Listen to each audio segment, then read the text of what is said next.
नमस्कार, आप देख रहे हैं विजडम इंडिया न्यूज। महाराष्ट्र की राजनीति में बीते दिन अचानक तब तहलका मच गया जब खबर सामने आई कि महाराष्ट्र के मुख्यमंत्री देवेंद्र फडणवीस और पूर्व मुख्यमंत्री उद्धव ठाकरे के बेटे आदित्य ठाकरे के बीच शनिवार को एक होटल में लंबी मुलाकात हुई। इस मुलाकात को लेकर राज्य में चर्चाएं और तेज हो गई, क्योंकि कुछ दिन पहले ही मुख्यमंत्री फडणवीस और उद्धव ठाकरे के बीच मुलाकात हुई थी। अब शिवसेना के प्रवक्ता संजय राउत ने फडणवीस और आदित्य ठाकरे के बीच मुलाकात को लेकर स्थिति साफ कर दी है। संजय राउत ने कहा, अगर वे एक कमरे में हैं तो मीडिया को क्या परेशानी है?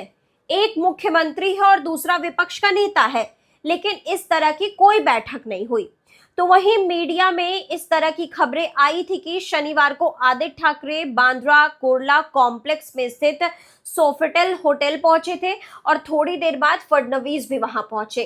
इसके बाद एक बंद कमरे में दोनों के बीच बैठक हुई।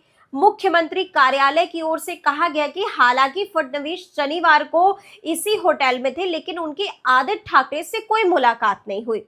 तो वहीं एक रिपोर्ट के मुताबिक महाराष्ट्र में सीएमओ के एक पदाधिकारी ने कहा कि दोनों नेता वहां होटल में अलग अलग कार्यक्रमों के लिए पहुंचे थे, लेकिन उनके बीच कोई बैठक नहीं हुई है। फडणवीस और आदित्य ठाकरे की इस कथित मुलाकात की चर्चाओं को लेकर शिवसेना और बीजेपी में कोई नेता खुलकर कुछ भी बोलने को तैयार नहीं है, लेकिन महाराष्ट्र और इसके बाहर की राजनीति में यह चर्चा चल रही है, क्या उद्धव ठाकरे फिर से बीजेपी के साथ हाथ मिला सकते हैं?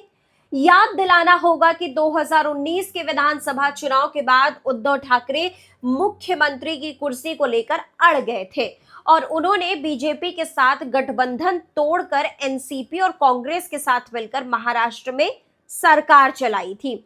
यह सरकार ज्यादा नहीं चली थी और 2022 में एकनाथ शिंदे की बगावत के बाद गिर गई थी। महाराष्ट्र में बहुत जल्द बीएमसी के साथ ही स्थानीय निकाय के चुनाव भी होने हैं और इसे लेकर भी बनने वाले गठबंधनों को लेकर तमाम चर्चाएं हैं।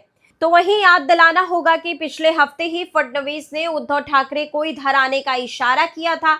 हालांकि बाद में उन्होंने कहा था कि उन्होंने सिर्फ मजाक किया था, लेकिन राजनीति में इसके बाद काफी तरह की चर्चाएं होने लगी थी। तो देश दुनिया की बाकी खबरों के लिए आप लगातार जुड़े रहिए विजडम इंडिया न्यूज चैनल के साथ। चैनल को लाइक करें, सब्सक्राइब करें, शेयर करें, कमेंट करें।